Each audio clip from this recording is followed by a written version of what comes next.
அறிவோம். அனைவருக்கும் நமஸ்காரம். தற்போது நாம் பார்த்துக் கொண்டிருக்கின்ற வகுப்பு நைஷ்கர்மிய சித்தி, பகவான் சுரேஸ்வராச்சாரியார் அவர்களால் எழுதப்பட்ட ஒரு அருமையான பிரகரண கிரந்தம். இப்போ இதுல நம்ம கடந்த சில வகுப்புகளில நிறைய ஞான விஷயங்களை பார்த்துக்கிட்டு இருக்கோம். இப்போ மகான்கள் தன்னுடைய அனுபவங்களை நம்மளோட பகிர்ந்துக்கிறாங்க. மேலும் இதை பற்றிய ஞானம் இல்லாத பூர்வ பட்சிகளுக்கு அதற்கான விளக்கங்களையும் கொடுத்து கொண்டிருக்கிறார்கள். அதுதான் நம்ம இந்த நூல்ல பார்க்கிறோம். இப்போ இந்த மாதிரி நூல்களை நம்ம படிக்க வரும்போது ஒரு திறந்த மனதோட நம்ம வரும்போதுதான் இதெல்லாம் புரியும். நம்ம ஏற்கனவே ஏற்றி வைத்துக் கொண்ட ஏராளமான எண்ணப்பதிவுகளோட நம்ம இங்க வந்தோம் அப்படின்னா இந்த பாடத்திட்டம் உள்ள போகாது. காரணம் என்னன்னா கான்ட்ராவா இருக்கும். சில விஷயங்கள் நம்ம ஆல்ரெடி ஒரு தீர்மானத்தோட மனசுக்குள்ள வச்சிருப்போம். அப்ப அந்த தீர்மானத்தின் அடிப்படையில நம்ம இங்க இந்த பாடங்களை கேட்கும்போது அது மேட்ச் ஆகாதனால நம்ம என்ன பண்ணுவோம்னா இது மனசு ஏத்துக்காது. இந்த பாடங்களை மனசு ஏத்துக்காது. அதனால நம்ம பொதுவாகவே இந்த உலகியல் விஷயங்கள்ல கூட நம்ம போகும்போது கவனிச்சீங்கன்னா அதுக்கு ஒரு உதாரணம் சொல்லுவாங்க. அதாவது மோட்டிவேஷனல் சப்ஜெக்ட் எல்லாம் நீங்க அட்டன் பண்ணிருப்பீங்க. தொழில் நிமித்தமான நிறைய வகுப்புகள் எல்லாம். அப்போ ஒருத்தர் எப்படி பணக்காரனானா, இவன் ஏன் பணக்காரனா ஆக முடியல அப்படிங்கிற விஷயங்களை பகிர்ந்து கொள்ளும் போது, அப்போ அந்த வகுப்புல என்ன சொல்லுவாங்கன்னா அந்த கிளாஸ்ல, இப்ப நீங்க இதுக்கு முன்னாடி ப்ரீவியஸ் எக்ஸ்பீரியன்ஸ் உங்களுக்கு என்ன வேணா இருக்கலாம். ஆனா இங்க நீங்க எம்டி டம்ளரா வாங்க. ஏன்னா அந்த எக்ஸ்பீரியன்ஸ் நீங்க ஆல்ரெடி அச்சீவ் பண்ண முடியாததுனால தானே நீங்க இன்னும் ஏழையாவே இருக்கீங்க. இங்க பணக்காரர்கள் எப்படி உண்டானாங்க அப்படின்னு பார்த்தா, இது இவர்களுடைய தனித்துவமான ஒரு தகுதி, தனித்துவமான ஒரு திறமை. அதை நீங்கள் தெரிந்து கொள்ள வேண்டும் என்றுதானே நீங்க இந்த வகுப்புக்கு வந்திருக்கிறீங்க. ஆகவே நீங்க ஒரு எம்டி டம்ளரா வந்தா தான் நாங்க சொல்றது உங்களுக்கு புரியும். அப்படிங்கிற மாதிரி தான் நம்ம உலகில பார்க்கக்கூடிய அந்த மோட்டிவேஷனல் கிளாஸஸ் எல்லாம் அட்டன் பண்ணும்போது பார்க்கிறோம். அப்ப அதே தான் இங்கேயும் சொல்றோம். இப்ப இங்கேயும் நம்ம என்ன சொல்றோம் அப்படின்னா, நம்முடைய ப்ரீவியஸ் ரெக்கார்டட் இருக்கு இல்லையா மைண்ட்ல, அதெல்லாம் இந்த துவைத சம்பந்தப்பட்டவான விஷயங்களை உள்ள வாங்கி மனசு அதுல சிக்கிக்கிட்டு இருக்கு. பட் இங்க இந்த மாதிரி வேதாந்த சப்ஜெக்டுக்குள்ள வரும்போது இங்க மெயின் டாபிக்கே மைண்ட் தான். ஏன்னா இந்த மைண்ட் தான் ரெண்டு விஷயத்துல மாட்டிக்கிட்டு இருக்கு. நல்லது கெட்டது அப்படிங்கிற இருமைகள்ல சிக்கிக்கிட்டு இருக்கு. இதுல எனக்கு நல்லதா தெரியக்கூடிய விஷயங்கள் உங்களுக்கு கெட்டதா இருக்கலாம். உங்களுக்கு கெட்டதா இருக்கக்கூடிய விஷயம் எனக்கு நல்லதா இருக்கலாம். அப்ப இங்க என்ன விஷயம்னா நல்லது கெட்டது அப்படிங்கிறது அவரவர்கள் மனம் சார்ந்த விஷயம் அப்படிங்கிறதுனால, அப்ப அது அவரவர்களே தீர்மானமா ஒரு முடிவு எடுத்துக்க கூடாது இல்லையா? அது உண்மை என்னங்கிறத நம்ம தெரிஞ்சுக்கிறது தானே இங்க முக்கிய நோக்கம். அப்ப அதனால இந்த பாடத்திட்டத்துக்குள்ள வரும்போது ஒரு டிரான்ஸ்பரண்டா இருக்கணும். அதாவது ஒரு தெளிந்த மனதுல சொல்லக்கூடிய விஷயத்த அப்படியே உள்வாங்கக்கூடிய ஒரு எம்டி டம்ளரா இருக்கணும் அப்படிங்கிறது இங்க ரொம்ப ரொம்ப முக்கியம். இப்ப நிறைய பேர் அந்த மாதிரி வர்றதில்லை. இந்த வகுப்புகள்ல நிறைய பேர் அந்த எம்டி டம்ளரா இல்ல. ஆல்ரெடி ப்ரீவியஸ் ரெக்கார்டை உள்ள வச்சுக்கிட்டு இந்த கிளாஸ் அட்டன் பண்றதுனால இந்த கிளாஸ் புரியறது இல்ல. ஏன்னா நம்ம எவ்வளவு சீரியஸான விஷயத்த எவ்வளவு எளிமையா கொடுத்துட்டு இருக்கிறோம். ஆனா அதை அண்டர்ஸ்டாண்டிங் பண்ற பேசிக் கெப்பாசிட்டி கூட நிறைய பேருக்கு இல்ல. என்ன காரணம் அப்படின்னு பார்த்தா, அந்த கண்ணாடி கல்லு தான் அவங்களுக்கு தெரியும். வைரக்கல்லை பத்தி அவங்களுக்கு தெரியாது. வைரக்கல்லுடைய மகத்துவத்தை தெரியாதவங்க கிட்ட ரோட்லயே வைரக்கல் கிடந்தாலும் அதை கண்ணாடி கல் என்று உதாசீனப்படுத்தி விட்டு தான் போவான். ஏன்னா அவன் முன்ன பின்ன வைரக்கல்ல பார்த்ததில்லை. அப்போ உண்மையா வைரக்கல்லை பத்தி தெரிஞ்சவன் யாராவது இருந்தால்தான் அவன் அதை பார்த்த உடனே ஆஹா வைரம் அப்படின்னு சொல்லி அதை எடுத்து பத்திரப்படுத்துவான். அது மாதிரி இங்க இந்த பாடத்திட்டத்தையும் உண்மையா புரிந்து கொள்கிறவர்கள் இதை பத்திரப்படுத்துவார்கள் என்றதை நான் சொல்றேன். அப்புறம் இன்னும் சிலருக்கு சில முரண்போக்கான எண்ணங்கள் இருக்கு. எப்படின்னா, இப்போ இந்த வேதாந்த பாடங்களை நம்ம ஏன் படிச்சு படிச்சு இன்னும் மனசுல ஏத்திக்கிட்டே இருக்கணும்? நமக்கு தான் தெரிஞ்சு போச்சுல்ல, எல்லாம் மனதினுடைய சேஷ்டை, மனதினுடைய அஜ்ஞானம் அப்படின்னு தெரிஞ்சு போச்சு. நான் அந்த அறிவு தானே அப்படியே நான் நின்றுட்டு போறேன் அப்படின்னு சொல்றாங்க. அப்படி நிக்க முடியாது. ஏன்னா இங்க மனசு பிரவருத்திக்குள்ள போய் போய் பழகின மனசு அது எப்படி அப்படி சரியா நின்னுடும்? அது மீண்டும் உலக விவகாரங்களுக்குள்ள பிரவருத்தியை நோக்கியே தான் போகும். அப்ப அந்த பக்குவம் இருக்கணும். அதாவது எப்படி பெரியவங்க சொல்லுவாங்கன்னா, அந்த பூவோடு சேர்ந்த நாரும் மணக்கும் அப்படின்னு சொல்லுவாங்க. கருவாடோடு சேர்ந்த நார் வந்து நாரும்.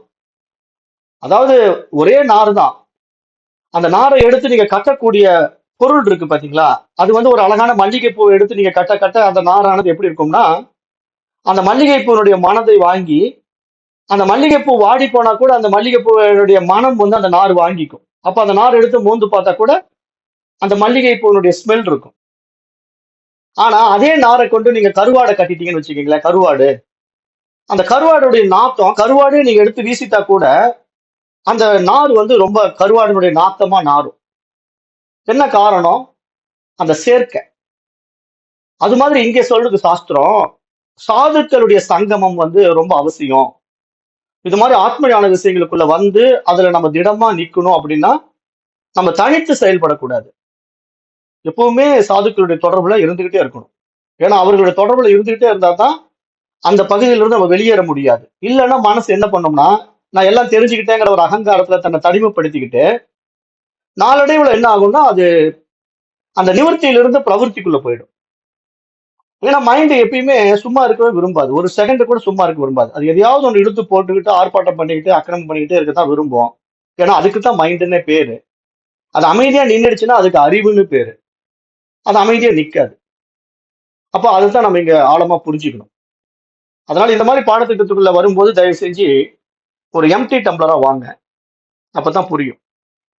இப்போ இந்த பாடம் என்ன சொல்லுதுன்னா, இப்போ ஆத்ம ஞானம்னா என்ன அப்படிங்கறத நம்ம பார்க்கணும் இல்லையா? அப்பதான் அதை பற்றி தான் நம்ம பார்த்துட்டு இருக்கிறோம். இப்போ ஒரு ஞானி வந்து எப்படி நடந்து கொள்வான் அப்படின்னு அந்த ஞானியை பார்த்தா தான் அந்த ஆத்ம ஞானத்துக்கான விடை கிடைக்கும்.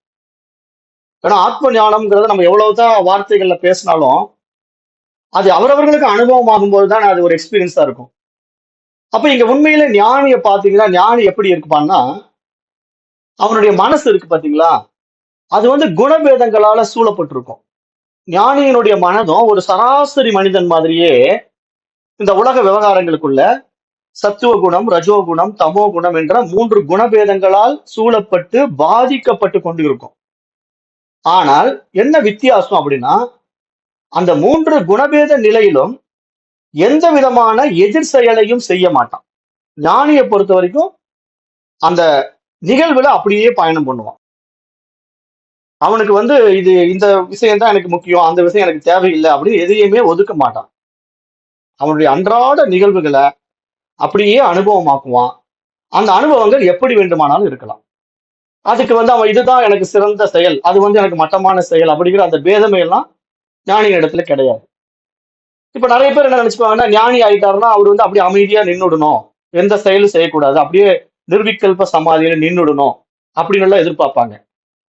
அப்படி நிக்க முடியாது இல்ல. ஞானி ஆயிட்டானா அந்த ஞானம் தானே, அந்த ஆன்ம அறிவை அவன் அடைந்து விட்டான். ஆனா அந்த ஆன்ம அறிவை அடைந்து விட்டாலும் அவனுக்கு உடல் இருக்குது, மனசு இருக்குது. அப்ப அவன் என்ன பண்ணுவான்? பிராரப்த கர்மா இருக்கிற வரைக்கும் அதை ரெண்டையும் அவன் ஹேண்டில் பண்ணணும். ஞானி ஆயிட்டாங்கிறதுக்காக அவன் என்ன அப்படியே வெட்ட வெளியா மாறிட்டானா, காற்றுல கரைஞ்சிட்டானா, இல்ல அப்படியே வெட்ட வெளியில மறைஞ்சிட்டானா? அவனும் நம்மள மாதிரி உலகத்துலதான் இருக்கிறான், விவகாரத்துக்குள்ளதான் இருக்கிறான்.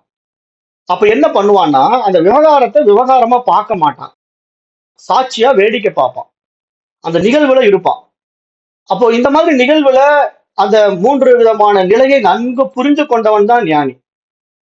அந்த 3 விதமான நிலைகள் என்ன அப்படின்னு நம்ம ஏற்கனவே பார்த்தோம். அதாவது மனம் என்பது வந்து ஒரு மித்தியா. மித்தியானா இருப்பது போல இருக்கின்றது, ஆனால் உண்மையில் இல்லை.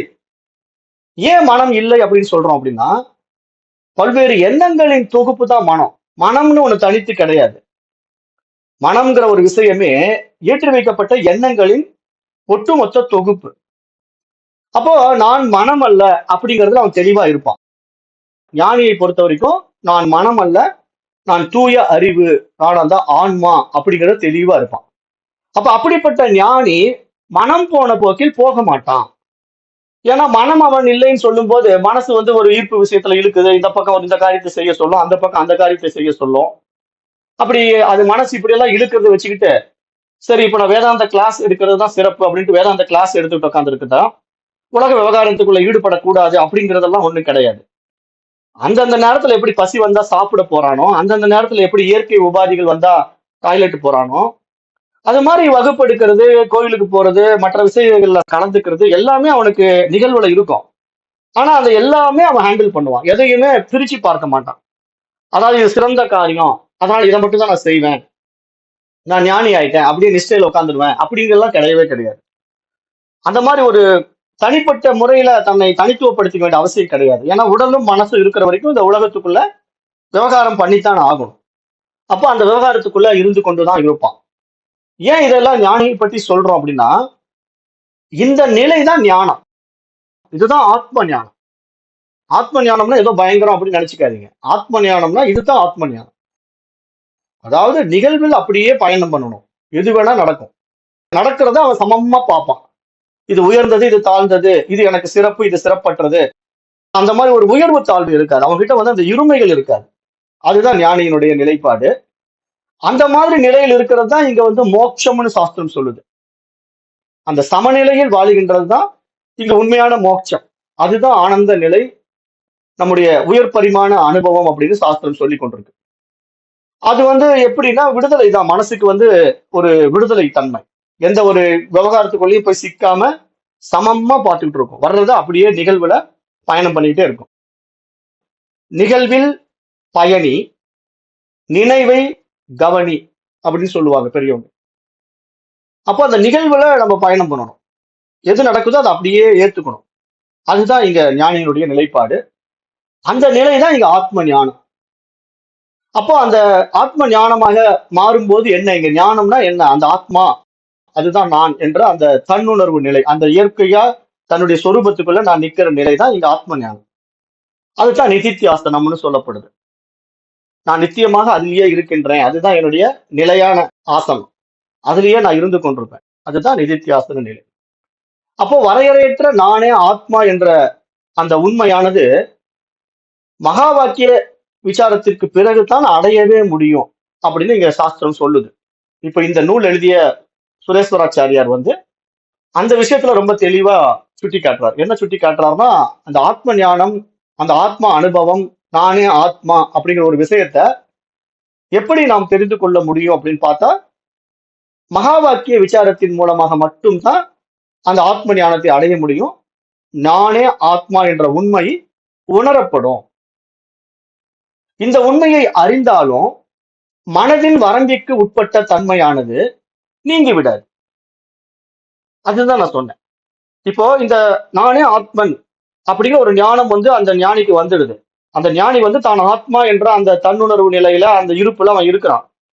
ஆனா அதுல போயிட்டாங்கிறதுக்காக அவன் வந்து இந்த உலக விவகாரங்களுக்குள்ள ஈடுபடாமலாம் இருக்க முடியாது. ஏன்னா மனசுன்னு ஒண்ணு இருக்குது, உடம்புன்னு ஒண்ணு இருக்குது. அந்த ரெண்டுக்கும் வரையறுக்கப்பட்ட வரம்பு இருக்கு. அந்த வரம்பை அது மீற முடியாது. ஏன் மீற முடியாது? உடலுன்றதா அதுக்கு நோய் வரும், உடம்புன்றதா அதுக்கு பசி வரும், மலஜல உபாதிகள் வரும். அதை அவன் மீற முடியாது. ஆத்ம ஞானம் அடைந்து விட்டா ஆத்ம ஞானிக்கும் அந்த உடலுக்கு உண்டான வரம்பு இருக்கு, மனதிற்கு உட்பட்ட வரம்பும் அவனுக்கு இருக்கிறது. அது நீங்கி விடாது. அதை நல்லா புரிஞ்சுக்கிறீங்க. ஏன்னா இங்க வந்து நிறைய பேர் என்ன நினைச்சுக்கிறாங்கன்னா, இந்த ஆத்ம ஞானம் அடைஞ்சிட்ட பிறகு அவங்களுக்கு இந்த உடலும் மனசு இல்லாம போயிடும் அப்படின்னு நினைக்கிறாங்க. அவனுக்கு உடம்பு மனசு இருக்கும், ஆனா அவன் அதுல கட்டுப்பட மாட்டான். அந்த உடம்பையும் மனதையும் கடந்து அவன் நிற்பான். அது அவனுக்கே உரித்தான அனுபவமே தவிர, நாம பாக்குற பார்வையில அவர் வந்து அப்படியே உடம்பு மனசு இல்லாம அப்படியே காத்துல கரைஞ்சிடுவாரு, அல்லது காத்துல அப்படியே பறப்பாரு அப்படிங்கிற மாதிரி அந்த கற்பனைகளுக்கு எல்லாம் போயிடக்கூடாது அப்படிங்கிறத இங்க சுட்டி காட்டுறாரு.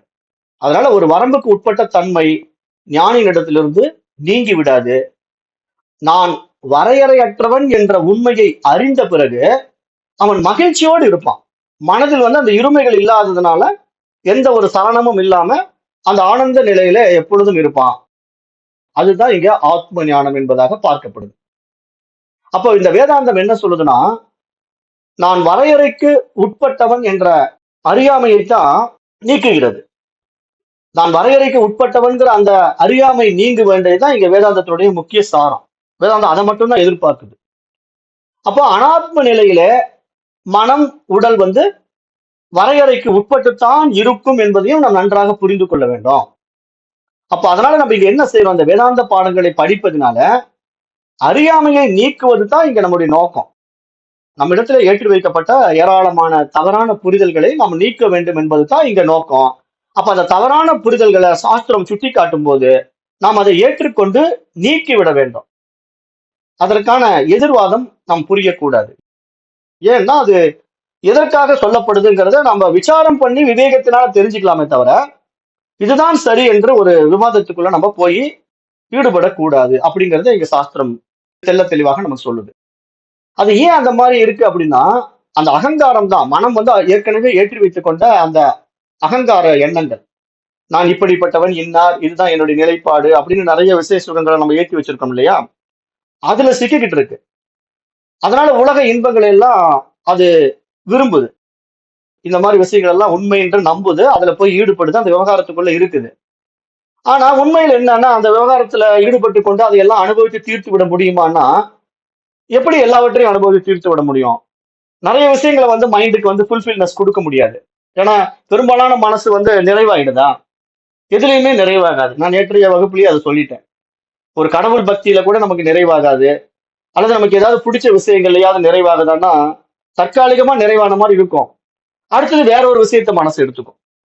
அந்த விஷயத்த நிறைவான இருந்தது, அப்ப நிறைவா இருக்க வேண்டியதானேன்னா இல்ல, அடுத்தது இன்னொரு விஷயத்துக்கு தாவும். அப்ப இந்த மாதிரி மனசு வந்து தாவிக்கொண்டே இருக்கும். இதுதான் மனதனுடைய சேஷ்டை. இதை நம்ம வாட்ச் பண்ணிட்டு தான் இந்த மனசு வந்து அதனுடைய போக்குல நம்மள இழுக்குது அப்படிங்கறத நம்ம தெளிவா புரிஞ்சுக்கும் போதுதான் இங்க நம்ம ஞானிங்கிற அடையாளத்துக்குள்ளேயே வரும்.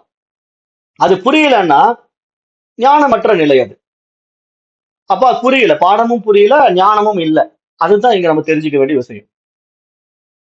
அப்ப இந்த அகங்காரம் இருக்கின்ற வரையிலும் இந்த உலக இன்பங்களை எல்லாம் அனுபவித்து தீர்க்க முடியாது என்பதையும், புத்தியினால் எல்லா விதமான அறிவையும் அடைந்து விட முடியாது என்பதையும் நாம் நன்றாக நினைவில் வைத்துக் கொள்ள வேண்டும். இது வந்து ரொம்ப ரொம்ப முக்கியம். எனவே அவைகளின் வரம்பை ஏற்றுக்கொண்டு வரம்பற்ற சாட்சி சைத்தன்யமாக இருப்பதுதான் இங்கு மோட்சம் என்பதாகவே புரிந்து கொள்ள வேண்டும். ஏனென்றால் அனாத்மாவை அப்படியே ஏற்றுக்கொண்டு நாம் அதனுடைய நிகழ்வில் பயணிக்க வேண்டும். அந்த அனாத்ம விஷயங்கள் இருக்கு இல்லையா, இந்த உலக விவகாரங்கள் எல்லாம் இருக்குது. ஒவ்வொருத்தருக்கும் ஒவ்வொரு விதமான விவகாரம் இருக்கும். அவரவர்களுடைய வாழ்க்கை சூழல், கல்வி முறை, குடும்பம், கலாச்சாரம். இந்தியாவில் ஒரு மாதிரி வாழுவோம், வெளிநாட்டுல ஒரு மாதிரி வாழுவோம். அப்ப ஒவ்வொருத்தருடைய கலாச்சாரத்துக்கு ஏற்ற வாழ்க்கை இருக்கும். அப்ப நான் அவனை மாதிரி இங்க வாழணும், இவனை மாதிரி அங்க வாழணும்னு எல்லாம் வாழ முடியாது. ஏன்னா அதெல்லாம் சூழ்நிலைகள் இருக்கு. ஒவ்வொருத்தருடைய குடும்ப சூழ்நிலைகள், வாழ்க்கை முறை, வாழ்வியல் நெறி, சமுதாயம் எல்லாமே பார்க்கணும். அப்ப எல்லாரும் ஒரே மாதிரி இருக்க முடியாது.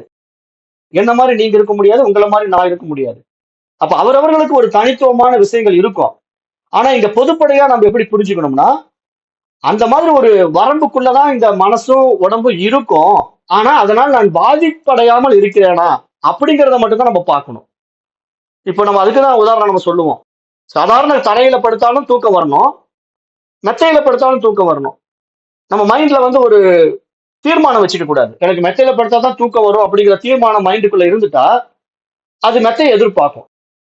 எங்க போனாலும் மெத்தை கிடைச்சா தான் நான் படுப்பேன், இல்லைன்னா எனக்கு தூக்கமே வரல, பரண்டு பரண்டு படுக்கிறேன் அப்படின்னு சொல்லும். ஏன்னா இதெல்லாம் மைண்ட் செட். மைண்ட் வந்து அதை தீர்மானம் பண்ணி அதுலதான் நான் இருப்பேன்னு அடம் பண்ணுது. அது சுகத்தை எதிர்பார்க்குது. அந்த மெத்தையினுடைய சுகத்துல இருந்தா தான் தூக்கம் வருங்கிற மாதிரி எதிர்பார்த்துக்கிட்டு இருக்கு. அதுதான் நான் சொல்றேன். அந்த மாதிரி ஒரு ப்ரீ டிட்டர்மைண்டா நம்ம வந்து தீர்மானம் பண்ணிக்கிட்டு நம்ம வாழக்கூடாது. வருவதை அப்படியே ஏற்றுக்கொண்டு வாழுவதுதான் இங்க ஆத்ம ஞானம். அதனால நான் மீண்டும் மீண்டும் உங்களுக்கு என்ன சொல்றேன்னா, இந்த பாடத்திட்டத்துக்குள்ள வந்துட்டு திருப்பி மனம் போன போக்குல போயிட்டு இருந்தீங்கன்னா இந்த பாடத்திட்டம் உங்களுக்கு ஃபெயிலியர். ஃபெயிலியர் நான் ஏன் சொல்றேன்னா, இது ஹையர் லெவல்ல நீங்க வந்து கத்துக்க முடியாம போயிடுச்சு, வேஸ்டா போயிடுது. உங்களுடைய உழைப்பு வந்து வீணா போயிடுது. ஏன்னா நீங்க 5ஆம் கிளாஸ் படிக்கிற மாணவன் வந்து 10ஆம் கிளாஸ்ல உட்காந்துக்கிட்டு அதற்கான உழைப்பை நீங்க செலுத்துறீங்க இல்லையா, அந்த உழைப்பு வந்து வீணா போயிடும். அப்ப என்னன்னா, நம்ம எந்த பாடத்திட்டத்துக்குள்ள வரோமோ அந்த பாடத்திட்டத்தினுடைய புரிதல் நமக்கு உள்ள போகுதா, அது நமக்கு சாத்தியமா இருக்குதா அப்படின்னு தெரிஞ்சுக்கிட்டு அதை நம்ம நிக்கணும். புரியவே இல்லைன்னா அந்த பாடத்திட்டத்தை விட்டு வெளியேறி விடுவது கூட நல்லது. ஏனென்றால் அதுக்குள்ள இருந்துகிட்டு குழம்பிக்கிட்டு மேலும் குழப்பத்துக்கு ஆளாவது அது மன உளைச்சலை தான் உண்டு பண்ணும், அல்லது மற்றவர்களை தவறாக புரிந்து கொள்ளக்கூடிய ஒரு சூழ்நிலையை உண்டாக்கிவிடும். ஏன்னா இதெல்லாம் மைண்டினுடைய பிளே. ஏன்னா நம்ம வந்து ஒரு விஷயத்த ஸ்ட்ராங்கா சொல்லுவோம், அது மனசு ஏத்துக்காது. அப்ப ஏத்துக்காத மனசு என்ன பண்ணும், இப்படி சொல்றது நான் இப்படி ஏத்துக்க முடியும், அதுதான் சரி அப்படின்ட்டு அதை அடம் பிடிக்கும். ஏன்னா ஆல்ரெடி அது ஒரு தீர்மானத்துல மனசுல வச்சுட்டு இருக்கு. எம்டி டம்ளரா வரல, ஆல்ரெடி ஃபில்டு வாட்டர், நீரால் நிரப்பப்பட்ட டம்ளர் அது. அப்ப அந்த நீரால் நிரப்பப்பட்ட டம்ளர்ல நான் புதுசா ஒரு சொம்புல தண்ணியை கொண்டு அதுல ஊத்துனேன்னா என்ன ஆகும்? ஓவர்ஃப்ளோ ஆகும், நிரம்பி வழியும். அப்ப நிரம்பி வழிகின்ற நீரானது அந்த பாத்திரத்துல போய் சேராம வெளியே போய் வீணா தான் போகும். அது மாதிரி இந்த வகுப்புகள் வந்து வீணாக போய்விடும், பயன் இல்லாம போயிடும். அதனால இங்க நல்லா புரிஞ்சுக்கணும், இந்த பாடத்திட்டத்துக்குள்ள வந்தா எம்டி டம்ளரா இருக்கணும், சொல்றத கேட்கணும், சொல்லப்பட்ட விஷயத்த அனுபவமாக்கணும், முயற்சி எடுக்கணும். இல்ல எனக்கு புரியல, இது சொல்றதை நான் கேட்க மாட்டேன்னு உங்க மனசு சொன்னதுன்னா மீண்டும் கீழ்நிலை பாடத்துக்கு போயிடணும். ஆட்டோமேட்டிக்கா நம்ம கீழே கர்மகாண்டத்துக்கு போயிடணும். ஏன்னா அந்த பக்குவம் இல்லை மனசுக்கு. மனசுக்கு வந்து பக்குவம் இல்லைன்னா கீழ்நிலை பாடத்துக்கு தான் போகணும், வேற வழியே கிடையாது. ஏன்னா 10ஆம் கிளாஸ் பாடம் புரியல அப்படின்னா நம்ம என்ன பண்ணலாம், 5ஆம் கிளாஸ் பாடத்துக்கு ஆட்டோமேட்டிக்கா போயிடணும். அப்பதான் திருப்பி நம்ம 6வது 7வது 8வது 9வது பாஸ் பண்ணிட்டு 10ஆம் கிளாஸ்ல வந்து உட்கார முடியும். அப்போ நம்ம அந்த புரிதல் தான் இங்க ரொம்ப ரொம்ப முக்கியம், மீண்டும் மீண்டும் சொல்றோம். அதனால இங்க வந்தா ஒரு எம்டி டம்ளரா இருக்கணும், அதை மட்டும் நல்லா புரிஞ்சுக்கங்க. அப்பதான் இது உள்ள போய் வேலை செய்யும். அப்போ சாதகன் அந்த அனாத்மாவின் தன்மையை புரிந்து கொண்டு வாழ வேண்டும் அப்படின்னு நீங்க சொல்றாரு. அனாத்மாங்கிறது என்ன? இந்த மனசு. இந்த மனம் எப்படின்னா ஆத்மாவிற்கு பிரதிபிம்பமா இருக்கு. பிம்பம் தான் இந்த மனம், ஆத்மா ஆகிட முடியாது. அப்ப இந்த பிம்பமான மனதாகிய அனாத்மா தன்னால் உண்டாக்கிக்கப்பட்ட இந்த உலகத்தை உண்மையா பாக்குது, நம்புது, இத வந்து சத்தியமா நினைக்குது. அப்ப இந்த சத்திய விஷயங்கள்ல ஆர்வத்தை காட்டுது. அப்ப இந்த ஆர்வம் என்ன பண்ணுதுன்னா அந்த ஆத்ம தரிசனத்துக்கு தடையாக இருக்குது. இந்த உலகம் தெரியும் போது இறைவன் தெரிய மாட்டேங்குது, இறைவன் தெரிஞ்சாதான் உலகம் தெரியாம போகும். அப்ப எப்படி அதை புரிஞ்சுக்கணுங்கிறதா இங்க இந்த விசேஷ பாடமே. அப்போ அதனால ஆத்மாவை நன்கு தெரிந்து கொள்ள வேண்டும், அதனுடைய உண்மைத்தன்மை என்ன என்பதை இந்த பாடத்திட்டங்களின் மூலமாக, மகா வாக்கிய விசாரத்தின் மூலமாக விவேகத்தை அடைந்து அதில் நிலையாக நிற்க வேண்டும், அதில் திட ஞானியாக மாற வேண்டும். பொதுவா ஆத்மா அனாத்மாவை போல, ஆத்மாவும் அனாத்மாவும் 2 விஷயங்கள் இங்க கலந்து இருந்தாலும் இந்த இன்ப துன்பங்கள் வந்து அனுபவத்துக்கு வந்துகிட்டே இருக்கும். ஏன்னா இந்த 2ம் சேர்ந்ததுதான் உலகம். ஆத்மா அனாத்ம அனுபவம் தான் இங்க உலகம். அப்ப இங்க இன்பமும் இருக்கும், துன்பமும் இருக்கும். எனக்கு இன்பம் மட்டும்தான் வரணும் அப்படின்னு மனசு எதிர்பார்த்தா அது ஒரு அறியாமை. அல்லது துன்பம் மட்டுமே வந்துட்டு இருக்கு அப்படின்னு வருத்தப்படுறதா அதனுடைய அறியாமை. ஏன்னா 2ம் கலந்தே தான் இருந்தாகணும். அதுதான் நம்முடைய பிராரப்த கர்மா. பிராரப்த கர்மாவில் மனிதனுடைய சிஸ்டமே எப்படின்னா பாவ புண்ணியம் 2ஐயும் எடுத்துக்கிட்டு தான் வந்து நம்ம இங்க வாழ்றோம். அப்ப அதனால பாவத்துக்கான சில பலன்கள் நமக்கு துன்பமா வரும், புண்ணியத்துக்கான சில பலன்கள் வந்து நமக்கு இன்பமாக வரும். அப்ப நமக்கு இன்பம் குறைவாக இருக்கு, துன்பம் அதிகமா இருக்குன்னா அது பாவ புண்ணிய பலன்களுடைய தாக்கம். அதை நம்ம ஏற்றுதான் ஆகணும், நம்ம இதை மாற்றி வாழுவதற்கு முடியாது. ஏன்னா இது ஈஸ்வர நேதிக்குள்ள இருக்கு. அதுதான் நம்ம ஏற்கனவே சொன்னோம், ஈஸ்வர நேதிக்குள்ள இருக்கிறதுனால நாம் நினைப்பது போல வாழ முடியாது, அதுதான் வாழ்ந்து கொண்டிருக்கு, அது வாழ்க்கை இப்படித்தான் கொண்டு போகும். அதனாலதானே ஒரு பாட்டு கூட இருக்கு, நினைப்பதெல்லாம் நடந்து விட்டால் தெய்வம் ஏதும் இல்லை. அப்ப நான் ஒண்ணு நினைக்கிறேன், அது அப்படியே நடக்குதுன்னா அப்புறம் இறை சக்தி என்ன இருக்கு? ஒண்ணுமே கிடையாது. அப்ப நான் நினைக்கிறதெல்லாம் நான் நடத்திட்டு போலாம் இல்லையா? ஏன் நடத்த முடியல? சில விஷயங்கள் நம்ம கை மீறி நடக்குது. அப்ப அது ஏன் அப்படி நடந்தது? நான் இதைத்தான் எதிர்பார்த்தேன், ஏன் இப்படி மாறி வந்தது? அப்ப அந்த மாற்றம் நிகழ வேண்டும் என்ற நியதி இருக்கிறது, அந்த நியதியை நாம் மீற முடியாது. ஏன்னா அதுதான் ரித்தம், இயற்கையினுடைய பிரபஞ்ச நியதி. அதுல இருந்து நாம் தப்பிக்க முடியாது. காரணம் என்னன்னா நம்முடைய பிராரப்த கர்மா படி அது நடந்தே தீரும். அதுதான் நான் பல உதாரணங்களோட ஏற்கனவே பாடங்கள்ல விளக்கி இருக்கிறேன். ஒருத்தர் என்னதான் தன்னுடைய உடலை வந்து பேணி பராமரித்து பயங்கரமா பாடி பில்டப் எல்லாம் பண்ணி என்ன மாதிரி ஒரு ஆண் அழகன் இருக்கிறானா அப்படின்னு அவன் காட்டிக்கிட்டு அவன் சுத்திக்கிட்டு இருந்தாலும் ஒரு நாள் விபத்துன்னு வந்து கை கால் முறிஞ்சுதுன்னா அந்த ஆண் அழகு தன்மை என்னாச்சு? அவன் என்னதான் திடகாத்திரமான உணவை உண்டாலும் உடலை பராமரித்தாலும் அந்த விபத்துல கையோ காலோ போயிடுச்சுன்னா முடிச்சுதா, அவனுடைய சாப்டர் முடிஞ்சுதா?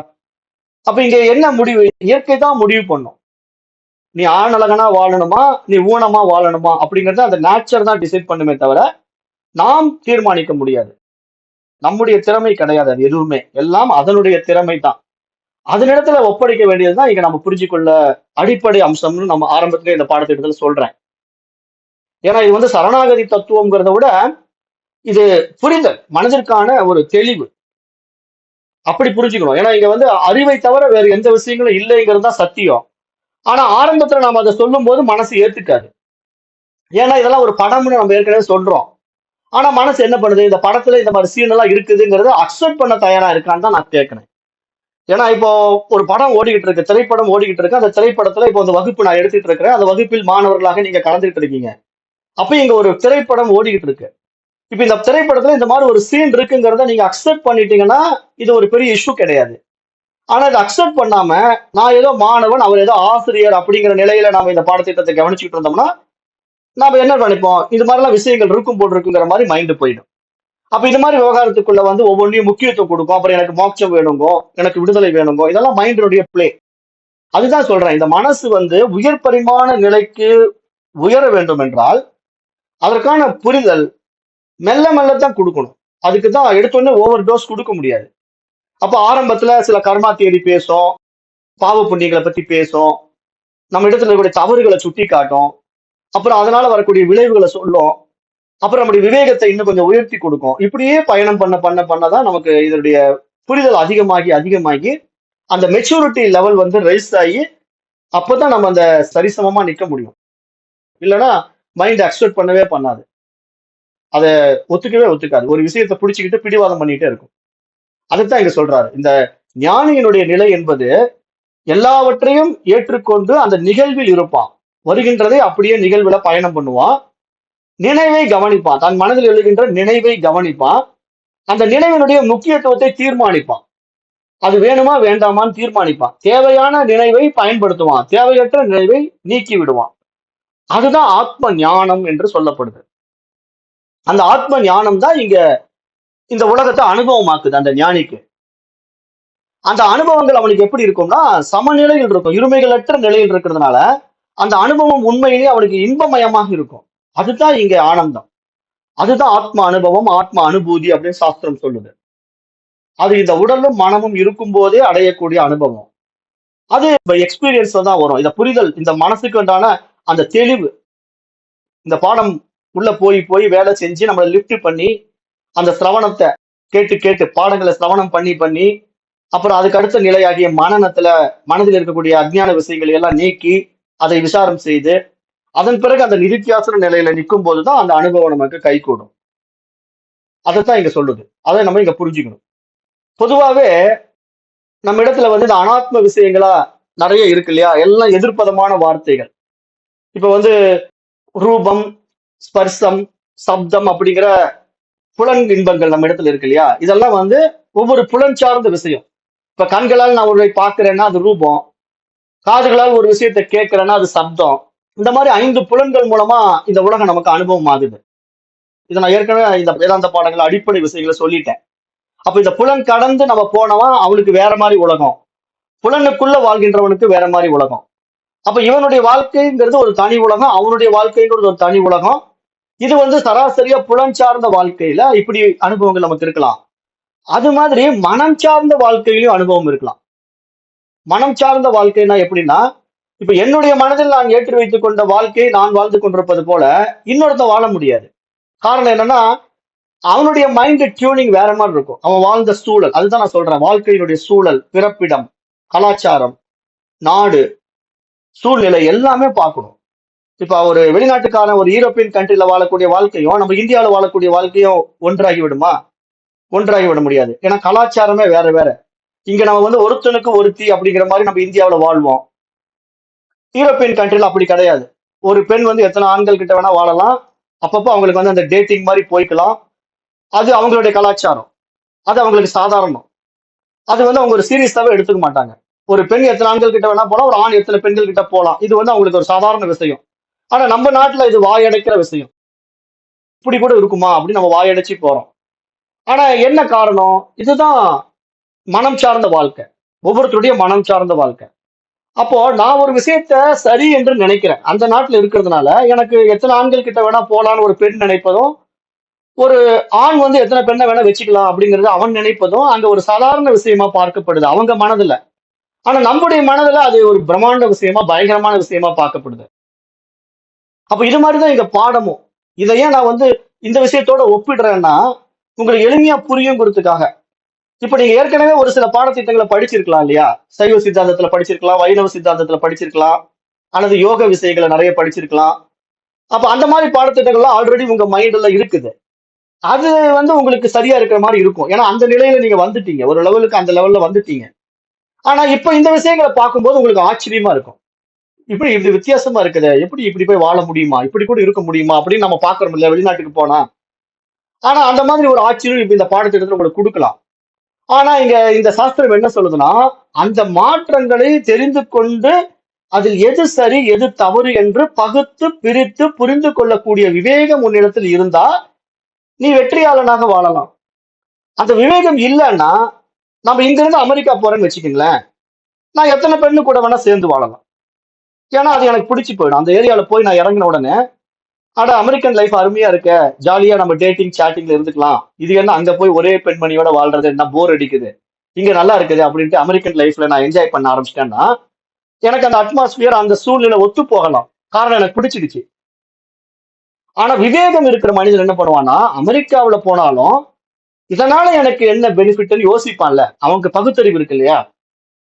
அப்ப அவன் விசாரணை பண்ணி பார்க்கும்போது இது வேண்டாம், இது விவகாரத்தை கொடுக்கும், ரெண்டாவது பல நோய்களை உண்டாக்கும், நம்ம நாட்டு கலாச்சாரம் நம்ம சரியா இருக்கு, அதனால ஒருவனுக்கு ஒருத்தின் வாழ்றதுதான் நமக்கு சரி, ஏன்னா மிருகம் கூட இப்படித்தானே வாழுது, அப்ப நான் மனித பிறவியில வாழ்றதுனால என்ன பலன் இருக்கு, அதாவது பிறவியிலே உயர் பரிமாண பிறவி மனித பிறவி, அந்த நிலைக்கு நான் வந்து விட்ட பிறகு நான் மிருகம் போலவே வாழ ஆசைப்படணும்னா அப்புறம் எதுக்கு மனித உடம்பு. அதுக்குதான் நான் ஏற்கனவே பாடத்திட்டங்களை சொன்னேன். மனிதனா பிறந்தா கூட சட்டத்திட்டங்களுக்கு கட்டுப்படணும், சில ரெஸ்ட்ரிக்ஷன் இருக்கு. ஆனா மிருகமா பிறந்துட்டா எந்த ரெஸ்ட்ரிக்ஷனும் கிடையாது. ஒரு நாய் எத்தனை நாய் கிட்ட வேணா போலாம் இல்லையா. அப்ப அதுதானே புலன் இன்பம். ஏன்னா புலன் இன்பம் அப்படிங்கிற ஒரு விஷயம் மிருகங்களுக்கு பூரண சுதந்திரம். ஆனா மனிதனுக்கு அப்படி கிடையாது. மனிதன் வந்து அந்த புலன் இன்பங்கள்ல கட்டுப்படணும், கட்டுப்பாடு இருக்கு. அது நம்முடைய கலாச்சாரம். அப்ப நம்முடைய கலாச்சாரத்தின்படி நம்ம வாழும்போது, மற்ற தேசத்துக்கு போகும்போது என்னிடத்துல ஆத்ம ஞானம் இல்லை என்றால் நான் மனம் போன போக்கில் எல்லாம் வாழ முடியும். கலாச்சாரத்துக்கு தகுந்த மாதிரி நான் என்ன மாத்திக்க முடியும். அப்ப இதுதான் சீர்கேட்டை கொண்டு வந்து விட்டுடும். ஏன்னா இங்க வந்து இந்த மாதிரி வாழலாம் அந்த மாதிரி வாழலாம்ட்டு மனசு இழுக்கும். அப்ப எப்படியெல்லாம் மனசு இழுக்குதோ அப்படியெல்லாம் வாழ்றதெல்லாம் வாழ்க்கை. நமக்குன்னு ஒரு வரம்பு இருக்கு இல்லையா, அந்த வரம்பு மீறக்கூடாது. அப்ப அதைத்தான் இங்க சாஸ்திரம் சொல்லுது.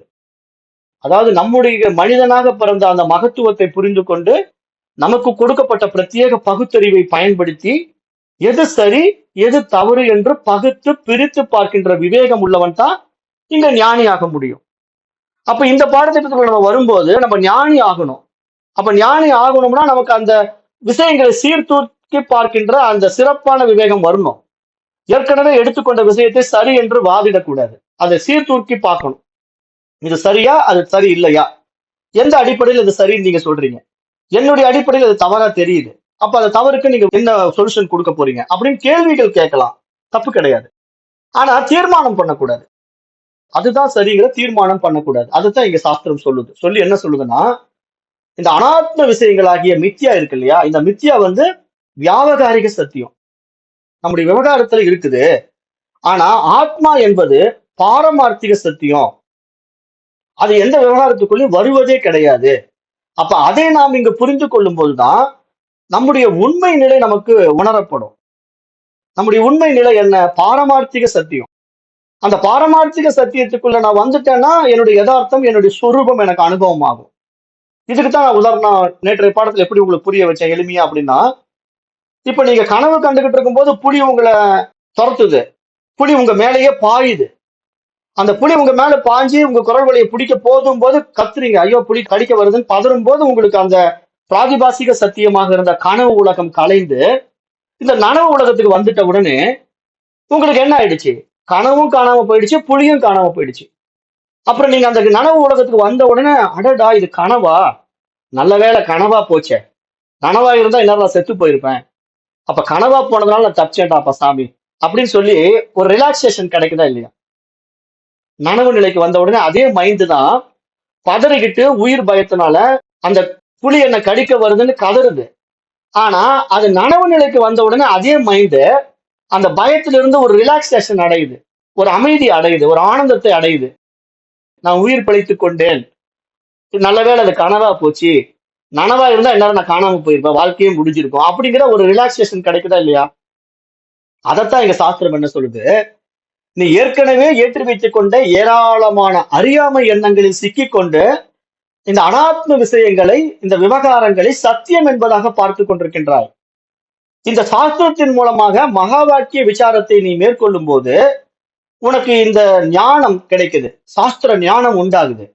அந்த சாஸ்திர ஞானம் என்ன பண்ணுது? உன்னை பிராதிபாசிக சத்தியமான கனவு நிலையிலிருந்து உன்னை பாரமார்த்திக சத்தியமான நனவு நிலைக்கு, விழிப்பு நிலைக்கு கொண்டு வருகின்றதுன்னு சொல்லுது. இதுதான் உண்மையான விழிப்பு நிலை. விழித்துக்கொள்ளுன்றார் இல்லையா வள்ளலார், விழித்திரு அப்படிங்கிறாரு. அவர் விழித்திருன்னு என்ன தூங்கிட்டு இருக்காம அப்படியே எழுந்துகிட்டு சொல்றாரு. கொஞ்சமாவது நம்ம லாஜிக்கா யோசிச்சு பார்க்கணும். பசித்திரு, தனித்திரு, விழித்திரு, வள்ளலாருடைய வார்த்தைகள். அப்ப வள்ளலார் பசித்திரு அப்படின்னு சொன்ன உடனே வள்ளலார் சாப்பிடவே கூடாதுங்கிறாருங்க, பசியோடு இருக்க சொல்றாரு அப்படின்னு நம்ம நினைச்சோம்னா எவ்வளவு ஒரு அஜ்ஞானம். யோசனை பண்ணி பாருங்க. பசித்திருன்னு ஒரு வள்ளலார் ஒரு வார்த்தையை சொல்லிட்டு அணையா விளக்குல சாப்பாடு போடுவார. வடலூர் போனீங்கன்னா சாப்பாடு ஆக்குற அந்த சமையல் கூடத்துல இருக்கக்கூடிய நெருப்பு அணைக்கவே மாட்டாங்க. 24/7 அங்க சாப்பாடு ஆகிக்கிட்டே இருக்கும், வர்றவங்களுக்கெல்லாம் அன்னதானம் நடந்துகிட்டே இருக்கும். அப்ப எல்லோருக்கும் உணவு கிடைக்க வேண்டும். அப்படி சொல்லப்பட்ட ஒரு விஷயத்தை சொன்ன வள்ளல் பெருமான் பசித்திருன்னு சொல்றாரு அப்படின்னு கொஞ்சமாவது யோசிக்கணுமல்ல. அந்த அடிப்படை அறிவே ஜனங்ககிட்ட இல்ல. அதே மாதிரி விழித்திருன்னு சொல்றாரு. அப்ப விழித்திருன்னா தூங்காம இரு அப்படின்னு சொல்லிட்டாருன்ட்டு தூங்காமையே ஒரு நாள் இருக்க முடியுமா? அப்படி ஒருத்தர் சொல்லுவாங்களா? அப்படி சொன்னா அவர் எப்படி ஒரு மனிதனா இருக்க முடியுமா? ஒரு மூட நாள்ல இருக்க முடியும். அப்போ இதெல்லாம் நம்ம யோசிச்சு பார்க்கும்போது இங்க உண்மையான விழிப்பு நிலைங்கிறது என்னன்னா, அந்த அறியாமையிலிருந்து அறிவு நிலைக்கு வருகின்ற விழிப்பு. நான் அஜ்ஞானத்தில் இருக்கிற பிராதிபாசிக சத்தியத்தை சத்தியமாக பார்த்து கொண்டிருக்கிறேன். கனவு நிலையில புலி என்ன கடிக்க வர்றத உண்மையா நம்பிட்டு அழுறேன், உயிர் பயத்துல துடிக்கிறேன், காப்பாத்து இறைவான் கதறேன். காரணம் அவ்வளவும் எனக்கு கனவுல உண்மையா இருக்கு. அந்த கனவுல அவ்வளவு சத்தியமா இருக்கு. புலி கடிச்சா என்னுடைய வாழ்க்கை முடிஞ்சுது. அப்ப புலி என் குரல் வழியை பிடிக்க வரும்போது ஐயோன்னு கதறிக்கிட்டு இறைவான் கத்துற, கனவு தெளிஞ்சு அப்படியே நனவு உலகத்துக்கு வந்துட்டேன். நல்ல வேளை இறைவன் என்னை காப்பாத்திட்டான்ப்பா, அது கனவா போச்சு, நனவா இருந்தா என்ன நான் காலியா இருப்பேன் அப்படிங்கிற ஒரு தைரியம் நமக்கு வருது. மனசுக்கு ஒரு ஆறுதல் கிடைக்குது, ஒரு சந்தோஷம் உண்டாகுது, அமைதி கிடைக்குது. அப்ப இந்த நிலை என்ன நடந்தது? இன்னொரு சத்தியத்திலிருந்து இன்னொரு சத்தியத்துக்கு வந்ததுனால உண்டான மாற்றம். பிராதிபாசிக சத்தியத்திலிருந்து பாரமார்த்திக சத்தியத்தில் வந்த மாற்றம். அது மாதிரி சாஸ்திரம் என்ன சொல்லுது? அஜ்ஞானத்தினாலே இந்த உலகத்தை உண்மை என்று நினைத்துக் கொண்டு இதுல பல அல்லல்களை பட்டுக் கொண்டிருக்கின்றாய். அதற்கு விசேஷ ஞானம் உனக்கு கொடுக்கப்படும் போது அந்த உண்மையை நீ உணர்ந்து கொண்டாயானால் இது எல்லாம் மனதினால் உண்டாகின்ற பிராதிபாசிக சத்தியமான உலகம், இது மனம் கற்பித்துக் கொண்ட உலகம், இதுல நான் மயங்க கூடாது, இதுல வருவதை அப்படியே நான் நிகழ்வுலயே பயணம் பண்றேன், எனக்கு இது நல்லது கெட்டது இது சரி தவறுங்கிற தீர்மானத்துக்குள்ள நான் போக மாட்டேன். கனவு காணும் போது எப்படி நான் அந்த காட்சிகளை மாற்ற முடியாதோ அது மாதிரி நனவு உலகிலும் நான் காட்சியை மாற்ற முடியாது. இந்த தெளிவு வரணும். ஏன்னா இந்த தெளிவு நிறைய பேருக்கு வர்றதே கிடையாது. அகங்காரத்துல நான் மாத்தி காட்டுறேன், நான் மாறி காட்டுறேன், நான் அதை பண்ணி பாரு இப்படியாக போறேன், இதை பண்ணி அப்படியாக போறேன், நான் ஞானியாக போறேன், நான் யோகியாக போறேன் அப்படின்னு அலைக்கழிக்கிறாங்க இல்லையா? அந்த அழைக்கின்ற அத்தனை விஷயங்களும் மனதின் சேஷ்ட.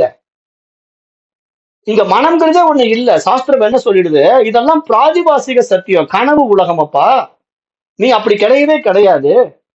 நீ சத்தியமானவன், நீ சாஸ்வதமானவன், நித்தியமானவன், நிரந்தரமானவன், அதுவே பிரம்மம், அதுவே ஆன்மா, அதுதான் பாரமார்த்திக சத்தியம், அதுக்கு நீ வந்துடுன்னு சொல்லுது. அப்போ அது எப்படி நமக்கு தெரியும்? பாரமார்த்திக சத்தியம்னு ஒரு நனவு நிலை நமக்கு எப்படி அனுபவம் ஆகும்னா இந்த பாடத்திட்டங்கள் மூலமா தான் அனுபவம் ஆகும். எல்லாருக்கும் இது அனுபவம் ஆயிடாது.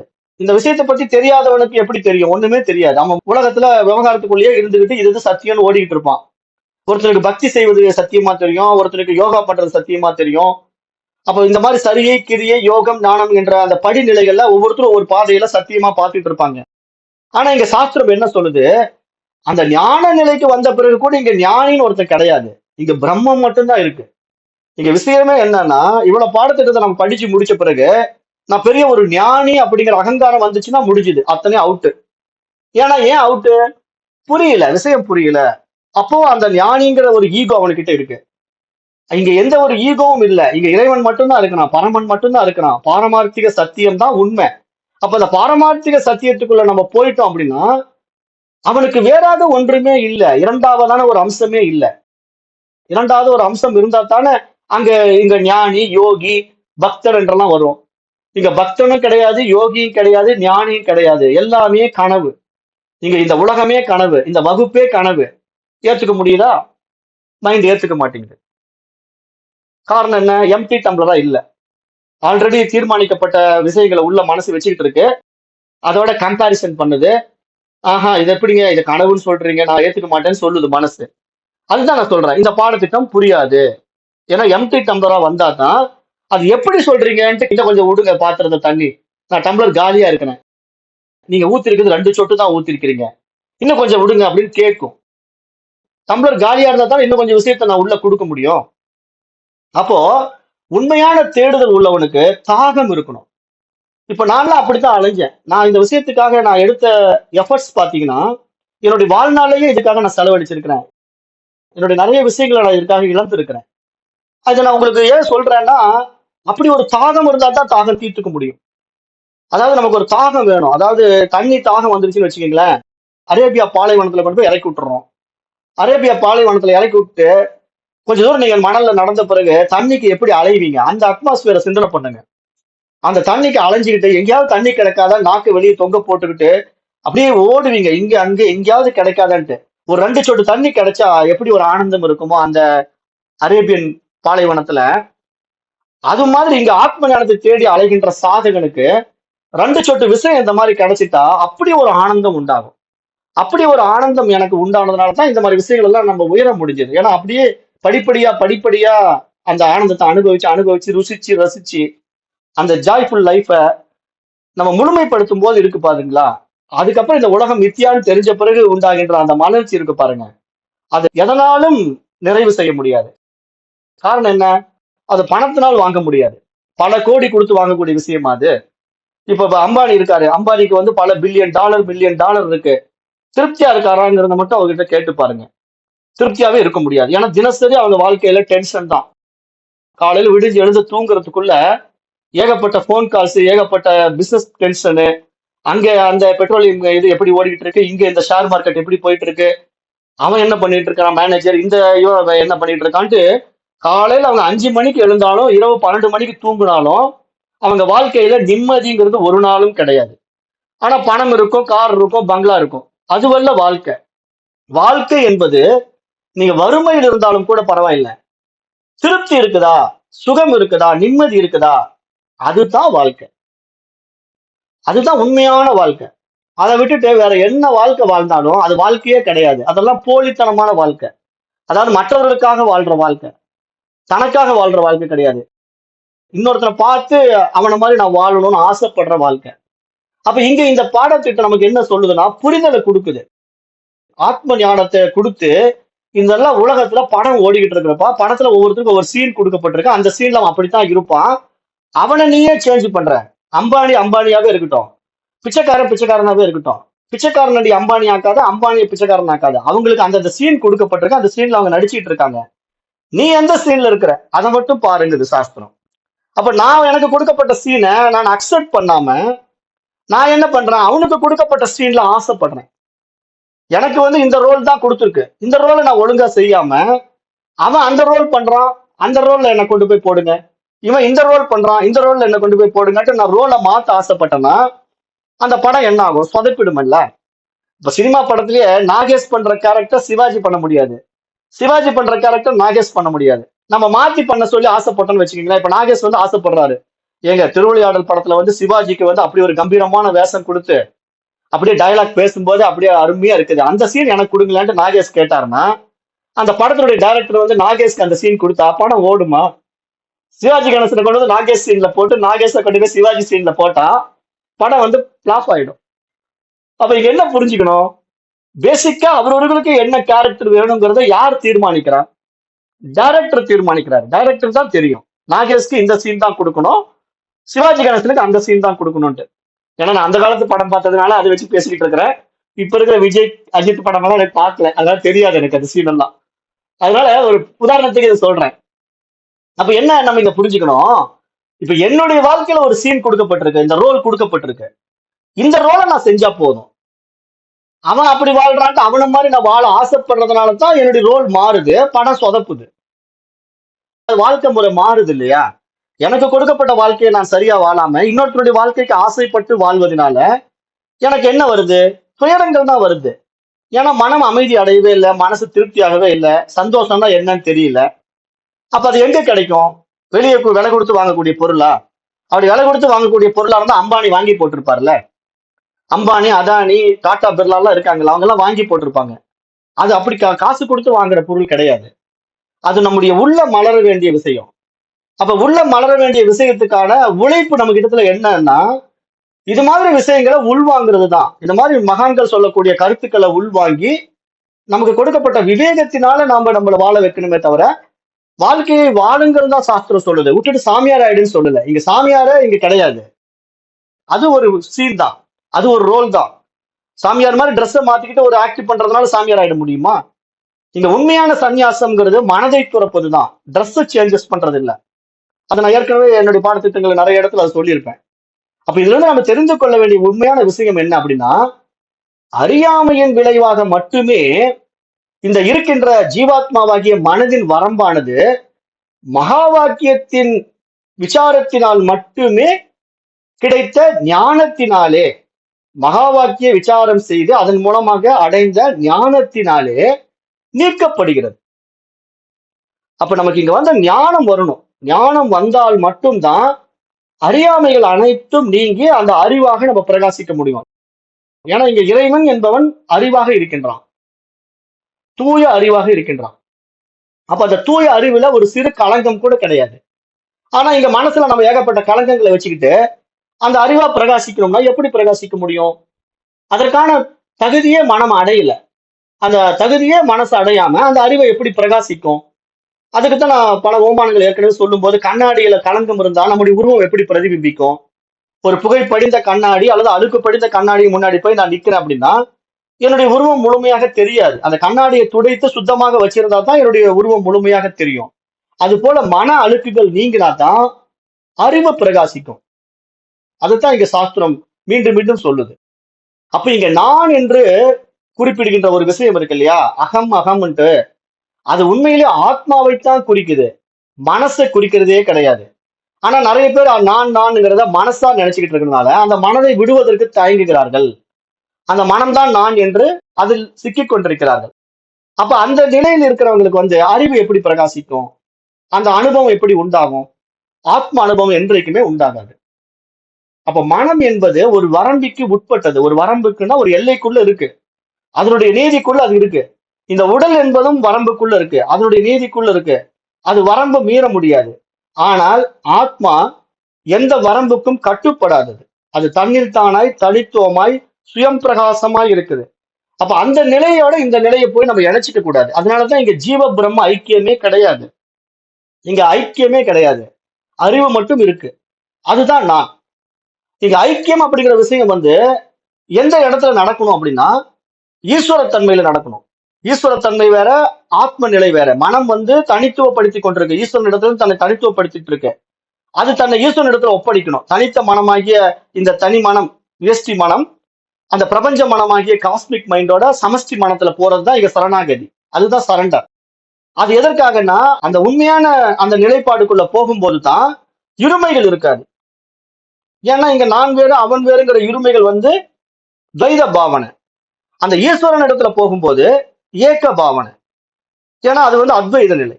ஏன்னா இங்க இருப்பது ஈஸ்வரன் மட்டும்தான். அப்ப ஈஸ்வரனுக்கிட்ட இந்த உலகம் இருக்கு. அப்ப அந்த உலகமே அவனுது. அப்ப அவனுடைய ஒரே விஷயத்துக்குள்ள நான் என்ன போய் தனியா செய்யறதுக்கு இருக்கு, அவன் செய்யறான் எல்லாமே அப்படிங்கிற நிலையை நம்ம பாக்குறோம். இது ஒரு முதல் நிலை அனுபவம். இரண்டாவது நிலை அனுபவம் என்னன்னா, அந்த ஈஸ்வரன் யாரு அப்படின்னு விசாரணை பண்ணா அந்த ஈஸ்வரன் தான் உண்மையிலேயே ஆத்மாவினுடைய பிரதிபிம்பம். அந்த ஈஸ்வரன் தான் ரிஃப்ளெக்ஷனே. ஆத்மாவினுடைய பிரதிபிம்பமாகிய ஈஸ்வரன் தான் இந்த உலகமா விரிகிறான். அப்ப அந்த பிம்பமாக இருக்கக்கூடிய ஈஸ்வரனுக்கு இங்க வேல்யூ கிடையாது. காரணம் என்ன? அது மித்தியா. அது இன்னைக்கு இருக்கும், நாளைக்கு இருக்காது. அதுல மாற்றங்கள் வந்து கொண்டே இருக்கும். ஈஸ்வரனுடைய நியதி மாறிக்கொண்டே இருக்கும். ஏனென்றால் அதுல 3 காரியங்கள் இருக்கு. ஈஸ்வரனிடத்துல 3 காரியங்கள் இருக்கு. படைத்தல், காத்தல், அழித்தல் என்ற 3 தொழில்கள் நடந்துகிட்டு இருக்கு. அப்ப அதனால இந்த உலகம் படைப்புல இருக்கும், அதை அனுபவிக்கும், அப்புறம் அழிச்சிக்கும். அப்ப இங்க இன்னும் நம்ம டெப்த்ல போய் பார்த்தோம்னா, அப்ப இந்த ஈஸ்வரனே யாரு? மைண்டு தான். அப்ப அந்த மைண்டுங்கிறது உண்மையில எது? Cosmic mind. அப்ப அந்த காஸ்மிக் மைண்டா நான் மாறும்போதுதான் எனக்கு எல்லாமே தெரிய வரும். அப்ப நான் எதை நீக்கணும், எதை விடணுங்கிற அந்த தெளிவுல என்ன புரிஞ்சிடுச்சுன்னா அந்த நிலைக்கு வரும்போது இது மித்தியான்னு புரியும். ஓ, உண்மையிலே இது இல்ல, இது பிம்பம் தான்.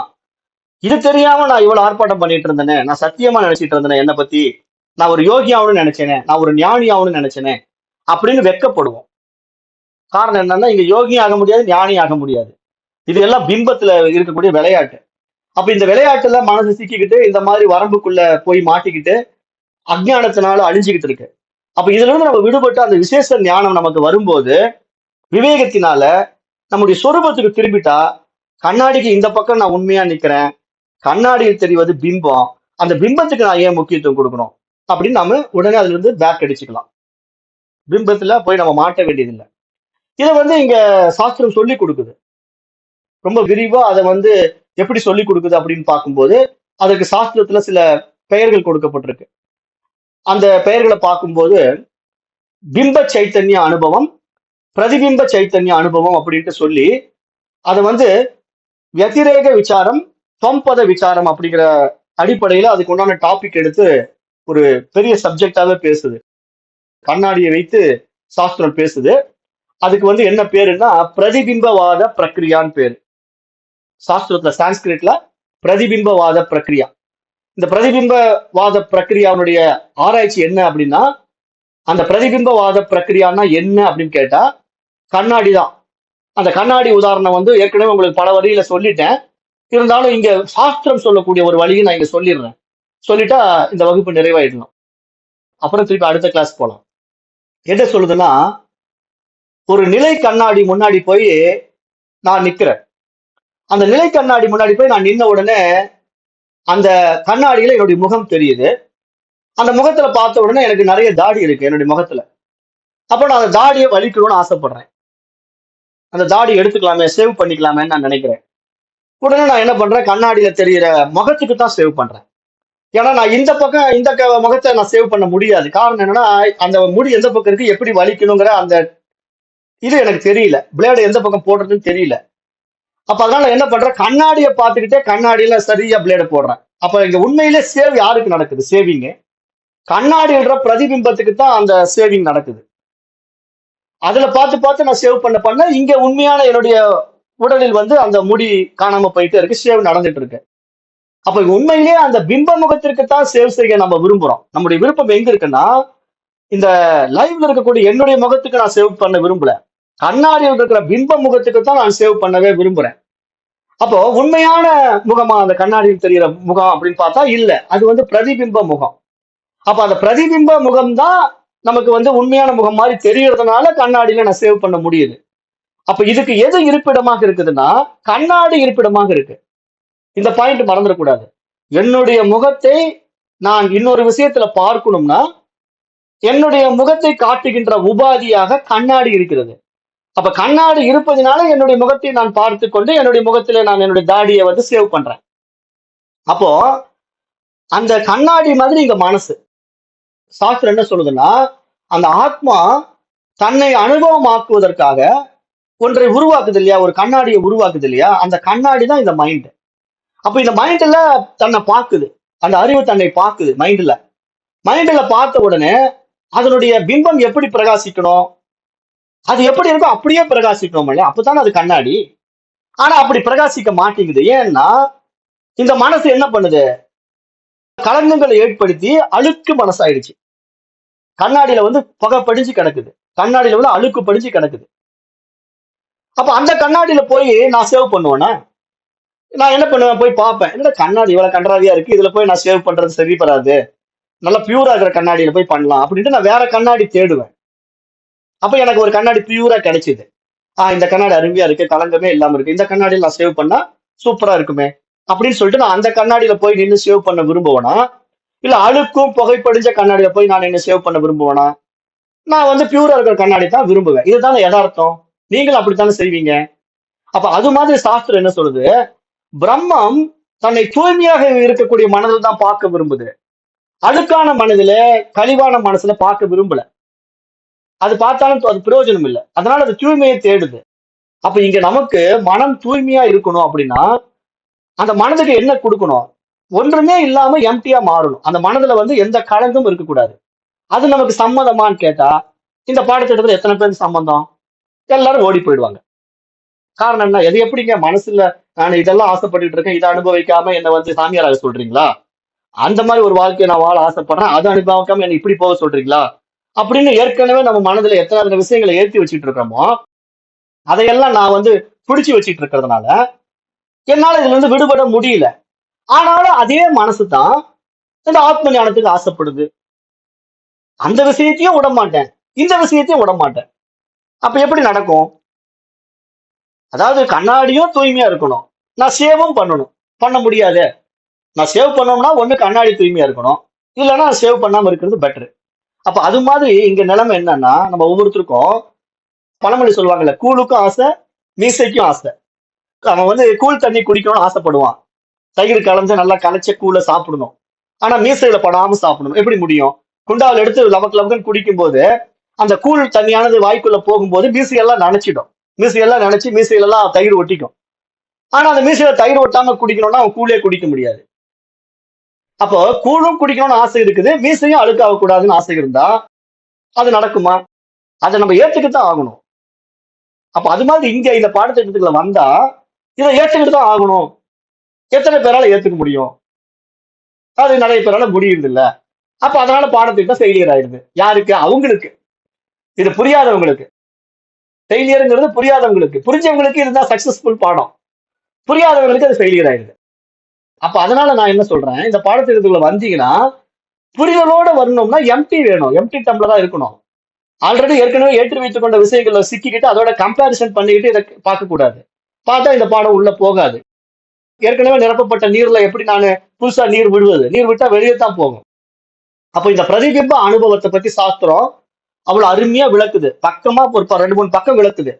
அப்ப அந்த 2-3 பக்கத்தை நம்ம வந்து இப்படி எடுத்து விளக்கும் போது இந்த விஷயத்த நான் சுருக்கி சொல்லிட்டேன். இந்த மாதிரி ஒரு எளிமையா நீங்க புரிஞ்சுக்கங்க. கண்ணாடி தான் இங்க மனசு. அந்த கண்ணாடியில பிரதிபிம்பிக்கிறது அறிவு. அந்த அறிவு பிரதிபிம்பிக்கிறதுனால சித்து வந்து சிதாபாசனா மாறிடுது. சித்து வந்து சிதாபாசனா மாறினத எதை தெரிஞ்சுக்க முடியும்? சிதாபாசன் தான் தெரிஞ்சுக்க முடியும், சித்து தெரிஞ்சுக்க வேண்டிய அவசியம் இல்லை. ஆனா சிதாபாசன் எப்படி தெரிஞ்சுக்குது?